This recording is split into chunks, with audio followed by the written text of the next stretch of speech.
and we are on day 2,143 days. So let's see if everything is working and if I'm on. Yeah. The people are telling. I'm getting a lot of messages. It looks like I'm on. Looks like everything is working. Okay, let's get started. I hope everyone had a great day. We're burning the midnight oil here because, a lot is going on. President Trump had his birthday, 80th birthday, and we hope that it was a very blessed birthday because he's at the fight, right? The fight right in front of the White House. It's just really symbolic, right, to what is going on, that there is a huge fight going on for our country. And he seems to be very capable, very capable. His administration with the Venezuelan administration just took the life, had a very lethal hit on a Tren de Aragua leader.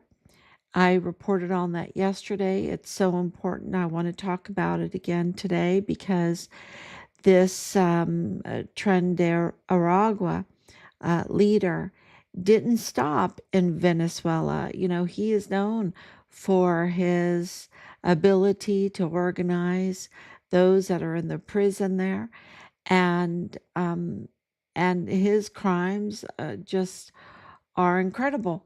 Matter of fact, I have some notes here that and this is just the nice version of his crimes. Robbery and theft, homicides, kidnapping, extortion, drug trafficking, illegal possession of weapons, and a prison escape. Matter of fact, I'll put on his picture here. There it is. There he is. Okay. So, but it doesn't stop there, y'all. It doesn't stop there. His group, of course, and maybe I should show all this. Yeah, this is so important. You see, Richard was forcibly removed from his barracks room in July of 2020 for being a whistleblower.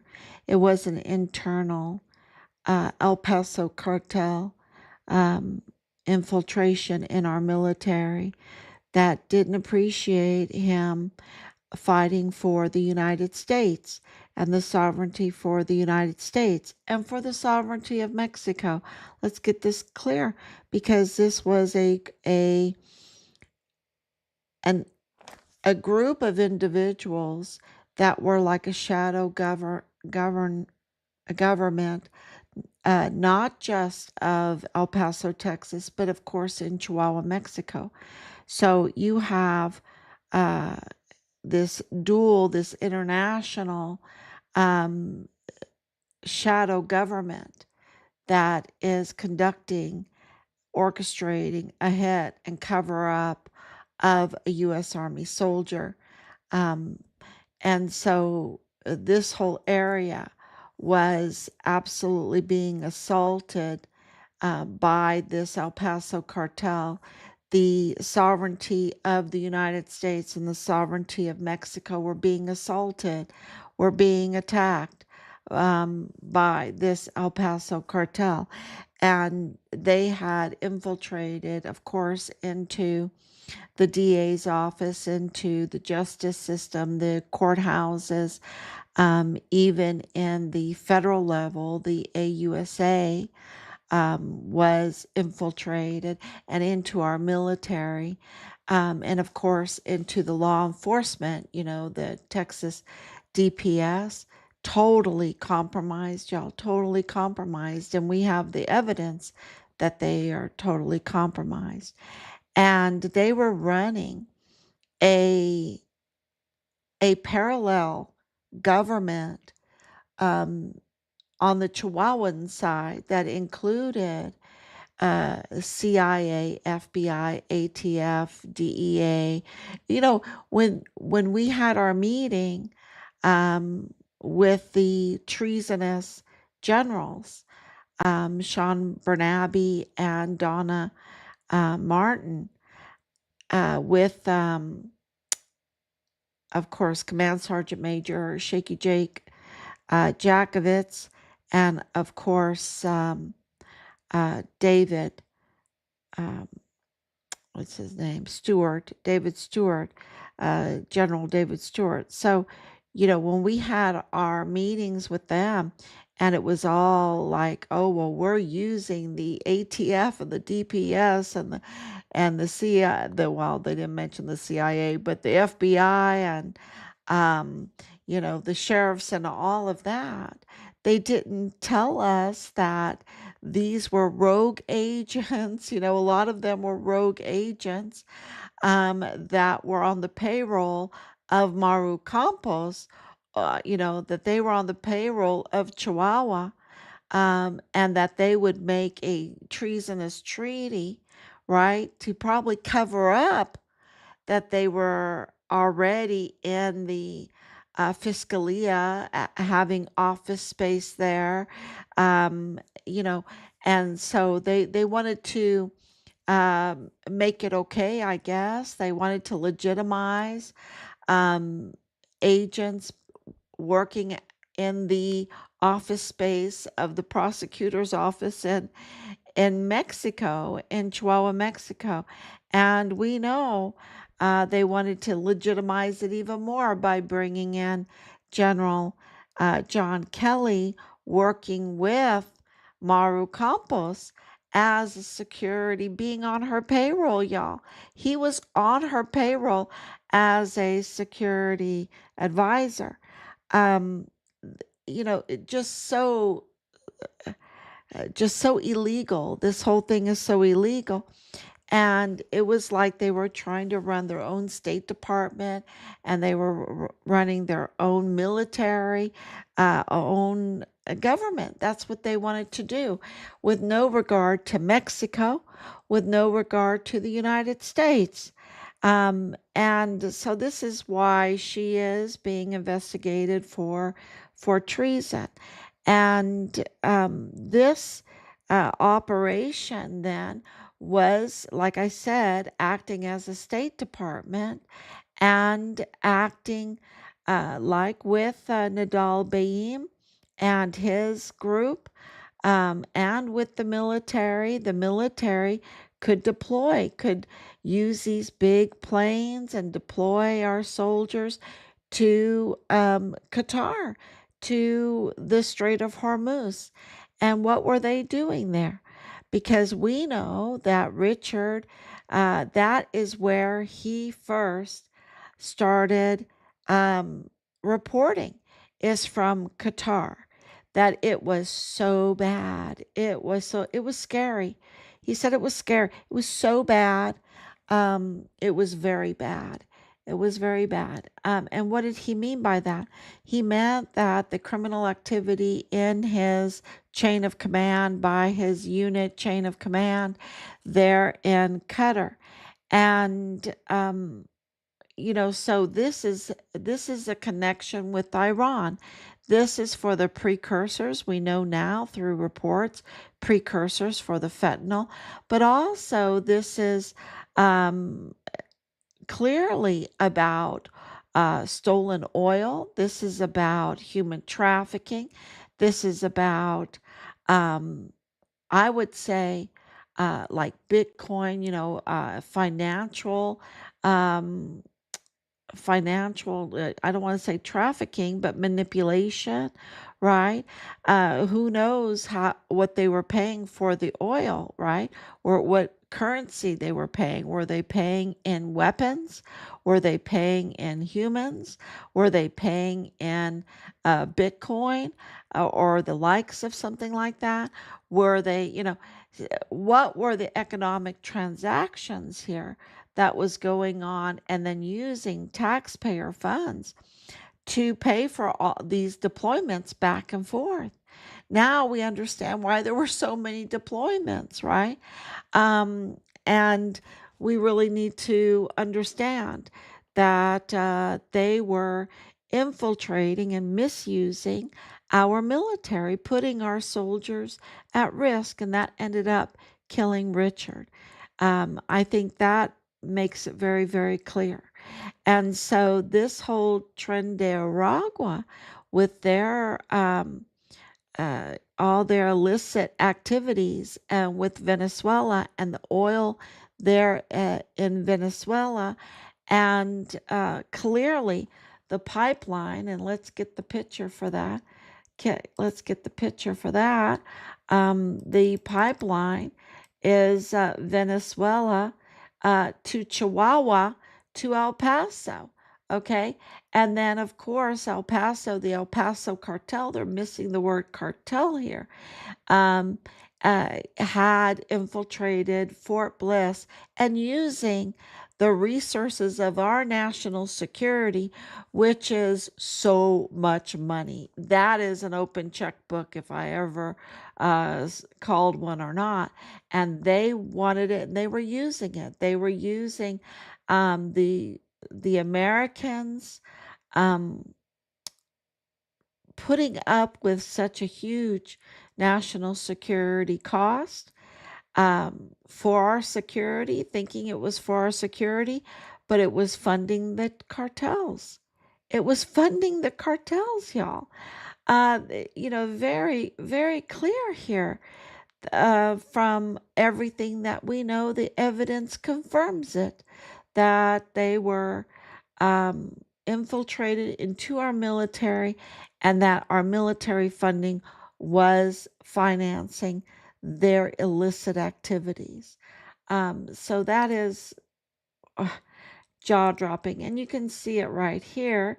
Here is Kuwait. Why is Kuwait so important? Because we know that the Palestinian arms dealer, uh, Nadal Tahsin Baim, who was the father-in-law of Lieutenant Colonel Bradford Bugado in the G3 of the 32nd ADCOM, had gone to school as a young boy. I have all that information in Kuwait.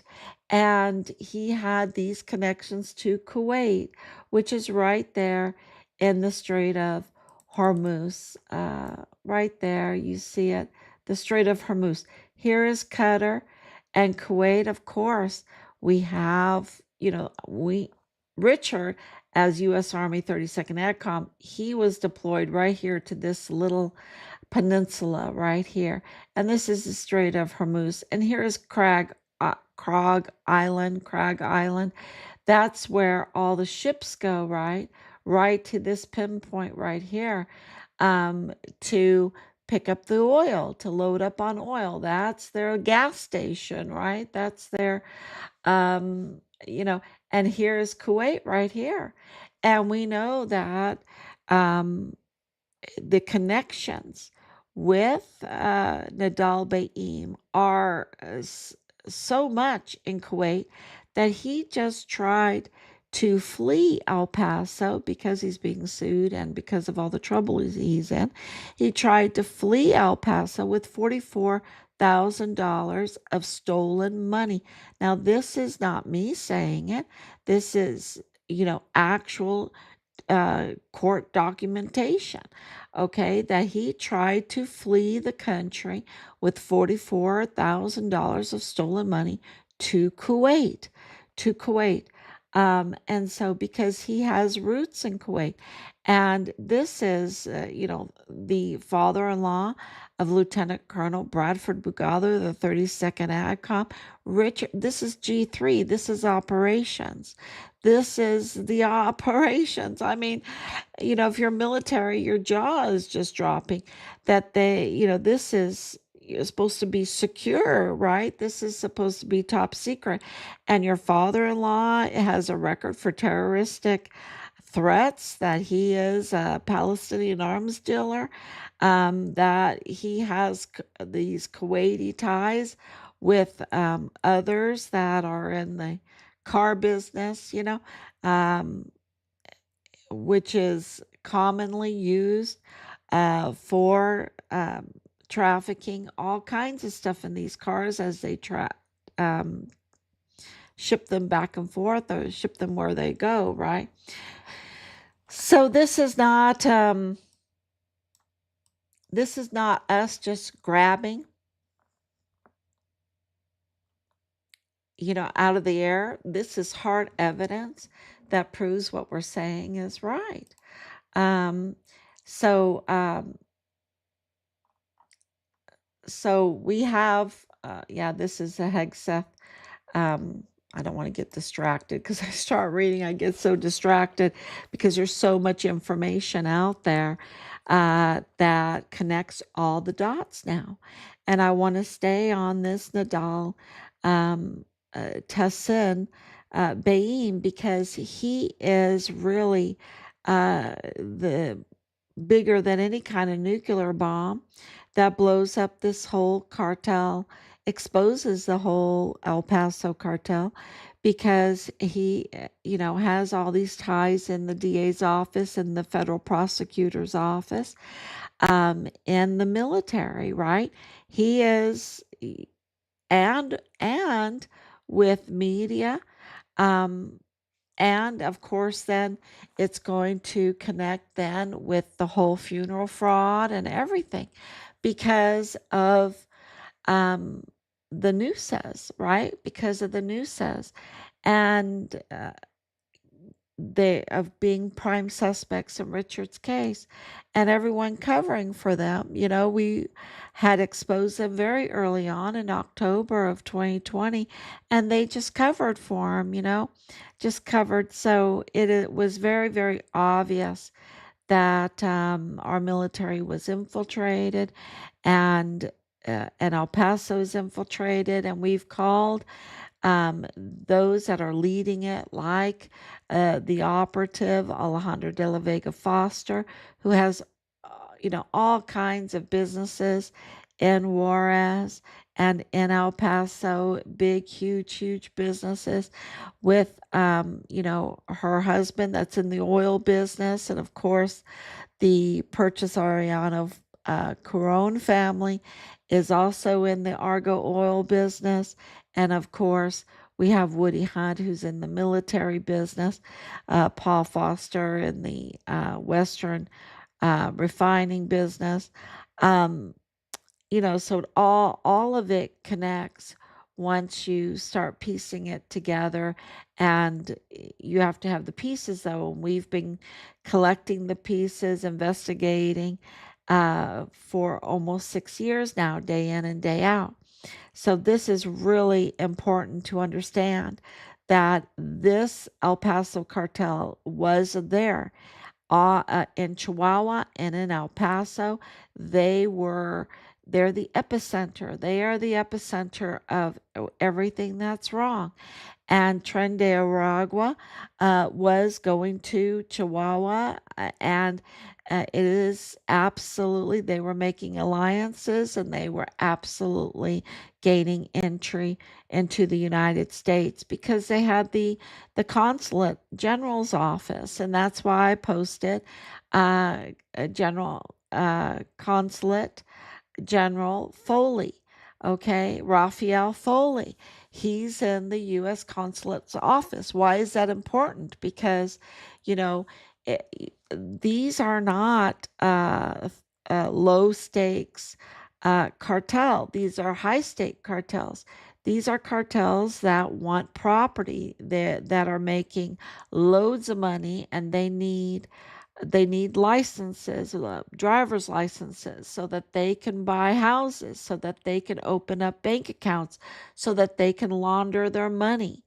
And they want it in the United States. They launder the money. And this is why, uh, you have so many corrupt government officials because you're talking about big money being laundered in the El Paso, Fort Bliss area. And it's very clear that that was Tren de Aragua. Okay, that's very clear that it is Juarez cartel. It's very clear that it is the El Chapo Sinaloa arm of the Sinaloa cartel and La Linea cartel. Um, and, other cartels that are, um, in alliance with the El Paso cartel. The thing about this is that they've been designated transnational terroristic organizations. Tren de Aragua is a transnational uh, terroristic organization, and Maru Campos and I believe Foley also, because he absolutely, we've sent him letters, so he's not ignorant to what's going on. Okay, so we believe that they are aiding and abetting a transnational terroristic organization. That's what they've been doing with the Sinaloa, with the CJNG, and now with the Tren de Aragua. How much does it take? One, two, three uh, cartels that are designated as transnational terroristic organizations. So we have a problem here, right? We have a problem here. And it's very obvious that it's a law enforcement problem. So, but you can see what's happening now with President Trump's administration, how he is working around the problems. And he got Venezuela to help the administration take out this Hector. His Russ, he has a weird English name that who knows what kind of origin it is. But he's a Guerrero and a yeah Guerrero and a Flores. He's he's a flower warrior or something like that. It says child warrior is his nickname, but I think he's a flower warrior. He's going to fade away. He faded away real quick. He faded away real quick. It was a lethal bomb that got him, and not soon enough. Not Yeah, because what he was up to was so bad, y'all. It was so bad. Just like what Richard, words just don't explain it. It's just so bad, and you can't even put the vile and vulgar, horrific words to it, because even those words do not define this crime. Okay, this crime that Maru Campos and even I believe Raphael Foley, uh, should I put an alleged there? Okay, maybe alleged, um, that they were aiding and abetting a transnational terroristic organization. This really tells you what level we're at, because this is treason level. And I've said it for years that this was treason. And we're right again. We're right again, because evidence confirms it now, right? And this whole operation shows you that President Trump has his eyes on El Paso, because El Paso is where they were coming in. Okay, and they were very active in Juarez. Really, Ciudad Juarez, they were very active. So, and I have a picture here of Foley. I should show you it. I don't want to accept these cookies, but here's Raphael Foley meeting with Maru Campos, and this was in October. Let's see. Oh no, July July 31st, 2025. Um, and so they absolutely um, colluded together, okay? And he absolutely knows, and I know that he knows. So they absolutely aided and abetted um, terroristic organizations. Yeah, that's the level of that. Hmm. So I think that is huge, huge,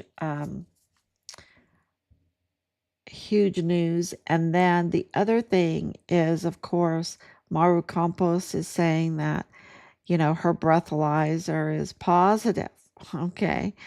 She passed it or whatever.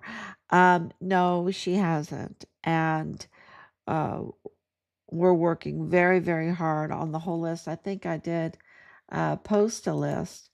Um, and oh, yeah, I did post a list. And her crimes are she, she has failed the breathalyzer, y'all. She has failed the breathalyzer. I think they use that as a saying in Mexico. And so this meme is going around, and I thought it was quite good.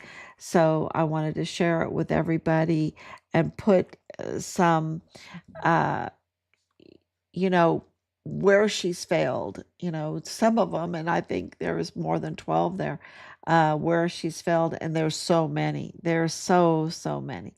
So she really needs this. Yeah, I there needs to be an arrest. Absolutely. And they have like so much immunity, and so I think you have to take away the money in order to start weakening the immunity. Okay. Yeah, absolutely. So, okay, everyone, I think that is really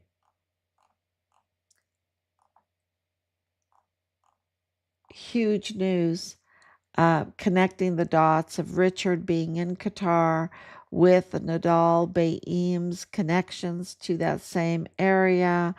And of course, now with the CJNG very connected to that area, along with Tren de Aragua. So I just hope I put some pieces together for you. So thank you so much, everybody. We ask for you to share and get this information out ASAP, because that is what um, it gives us a further reach, and that further reach is what gives us justice, because we are a government of the people, by the people, for the people. And if the people don't cry out, there is no justice. So thank you so much. God bless you, and I will be back tomorrow.